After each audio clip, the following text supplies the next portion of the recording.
Today our topic is about health insurance in USA. Now we go to Google and search here health insurance USA. So we found here some websites like Aetna, Vedan Health Services, Wikipedia. So now we go to Vedan Health Services and read about this. If you have just visited the channel, then press the bell and subscribe my channel. How US health insurance works. Healthcare in the United States can be very expensive. A single doctor's office visit may cost several $100 and an average 3-day hospital stay can run ten of thousands of dollars or even more.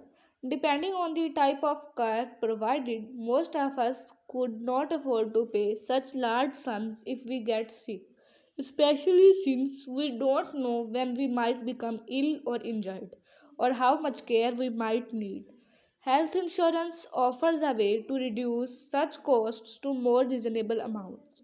The way it typically works is that the consumer pays an upfront premium to a health insurance company, and that payment allows you to share with lots of other people in roles who are making similar payments.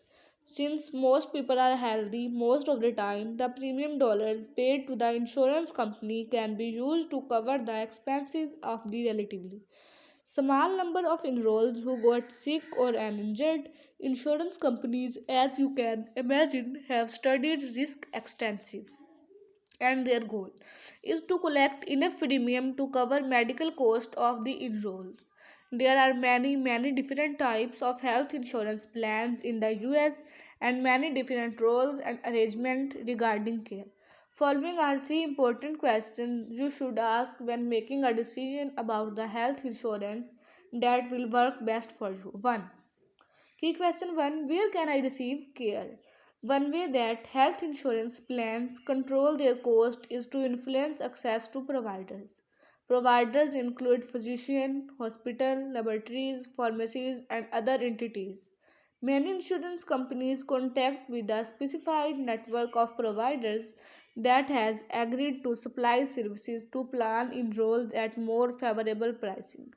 If a provider is not in plan's network, the insurance company may not pay for the service provided or may pay a smaller portion than it would for in network care. This means the enrolled care may be required to pay a much higher share of the cost. This is an important concept to understand, especially if you are not originally from the local Stanford area. If you have a plan through a parent, for example, and that plan's network is in your hometown, you may not be able to get the care you need in the Stanford area, or you may incur much higher costs to get care. 2. What does the plan cover? One of the things healthcare reform has done in the US under the Affordable Care is to introduce more standardization to introduce insurance plan benefits. Before such standardization, the benefits offered varied drastically from plan to plan. For example, some plans covered prescription, others did not. Now, plans in the US are required to offer a number of essential health benefits, which include emergency services, hospitalization, laboratory tests, maternity and newborn care, mental health, and substance abuse treatment. Outpatient cares, doctors, and other services you receive outside of a hospital. Pediatric services including dental and vision care, prescription drugs, preventive services, immunization, and management of chronic disease. Rehabilitation services.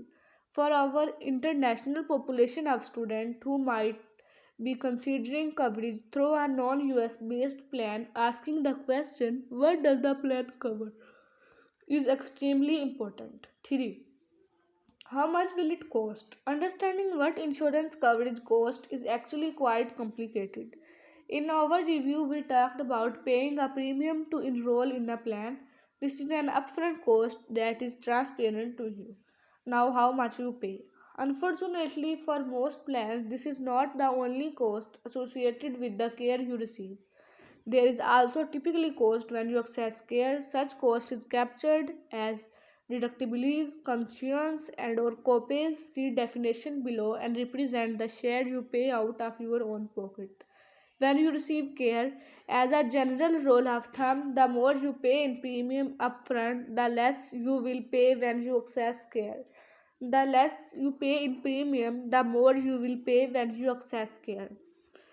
The question of our students is pay a larger share now or pay a larger share later. Either way, you will pay the cost of care you receive. We have taken the approach that it is better to pay a larger share in the upfront premium to minimize as much as possible costs that are incurred at the time of service. The reason of our thinking is that we don't want any barrier to care, such as high copay at the time of service, to discourage students from getting care. We want students to access medical care whenever it is needed. Important insurance terms and concept. Out of pocket expenses is one of most important insurance term. Annual deductible, copayment or copay, coinsurance, annual out of pocket maximum. What is mean to covered benefit?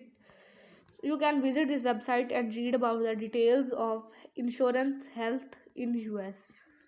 Now I'm going and thank you for watching this video.